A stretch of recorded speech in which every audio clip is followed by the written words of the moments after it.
আজি মহলীয়াপাৰা উহৰচকৰ শ্ৰীমন্ত শংকৰদেৱ বিদ্যালয়ে চিপাঝাৰ সমষ্টিৰ অসম গণ পৰিষদ দলৰ 2 শতাধিক মহিলা সদস্যৰ লগতে সমষ্টিটোৰ কেইবাখনো মণ্ডল সমিতিৰ সভাপতি সম্পাদক যুৱ পৰিষদৰ সভাপতি সম্পাদক আৰু জিলা সমিতিৰ সভানেত্ৰী যুগবৰ্তা ৰাজবংশীৰ উপস্থিতিত অসম গণ পৰিষদ চিপাঝাৰ মহিলা সমিতিখন পূৰ্ণাংগভাৱে গঠন কৰা হয়।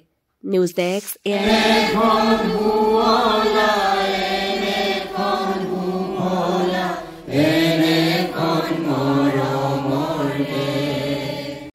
মই বেছি সময় ল'ব খোজা নাই।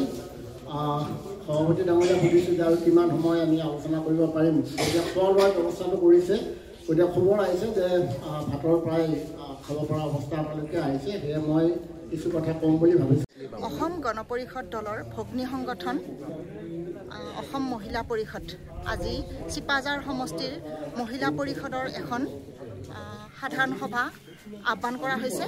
এই সভাত আমাৰ 26টা পঞ্চায়ত আৰু 29টা যেহেতু আমাৰ আঞ্চলিক আছে, এই সকলো ঠাইৰ পৰাই আমাৰ মহিলাৰ প্ৰেছিডেণ্ট ছেক্ৰেটাৰীসকল আহিছে আৰু পঞ্চায়তত যিখিনি আমাৰ মেম্বাৰে হওক বা আঞ্চলিক পঞ্চায়তৰ মেম্বাৰে হওক তেখেতসকল আমাৰ আহিছে তেখেতসকলো।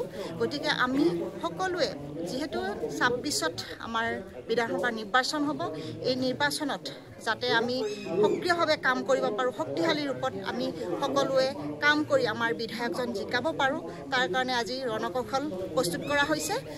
যিহেতু আমি সকলোৱে মহিলাসকল বিশেষকৈ মহিলাসকলে এটাই দাবী জনাইছে যে চিপাঝাৰ সমষ্টিটো এইবাৰ আমাক লাগিবই। গতিকে চিপাঝাৰ সমষ্টিৰ পৰা আমি বিধায়কজন বিচাৰোঁ। নিশ্চিতভাৱে আমি সকলোৱে কাম কাজ কৰি গৈ আছোঁ। গতিকে ভৱিষ্যত আমি এজন বিধায়ক পাবলৈ সক্ষম হ'ম বুলি আমি আশা ৰাখিছোঁ। যিকোনো খবৰ বিজ্ঞাপনৰ বাবে যোগাযোগ কৰক 7896121996।